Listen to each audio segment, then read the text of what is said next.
In today's video, I'm going to teach you how to set units in meters in Autocad drawings, a critical step to ensure your design measurements align accurately with the metric system.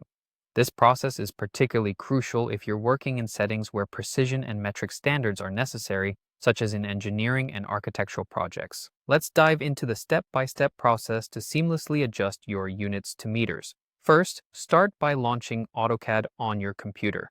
Once you've got the software up and running, you'll find yourself in the drawing area. Now, to begin the process of setting your units, direct your attention to the command line, which is usually located at the bottom of the interface. Here, you'll want to type units into the command line and then press the Enter key. This command initiates the drawing unit setup dialog, a critical feature that allows you to configure how measurements are displayed and interpreted in your drawing. Once you've hit enter, the drawing units dialog box will pop up on your screen. This is where the magic happens.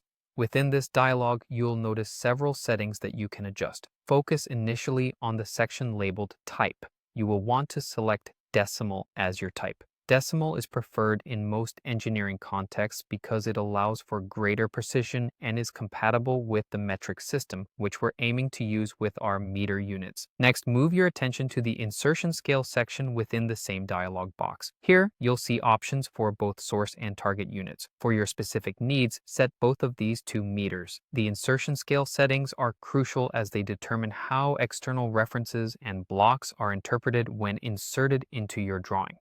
By ensuring both source and target units are set to meters, you guarantee that all elements within your drawing will maintain consistent measurements. Once you've configured these settings, it's time to finalize your changes. Simply click on the OK button at the bottom of the drawing units dialog box. This action will apply your new unit settings, and from this point forward, all dimensions and insertions will register in meters within your Autocad environment. And there you have it. By following these steps, you've successfully adjusted your Autocad drawing units to meters, aligning your workflow with metric standards and ensuring accuracy in all your future designs. This simple yet essential adjustment can save you time, prevent costly errors, and streamline communication with global collaborators who rely on the metric system. Thanks for watching and happy designing.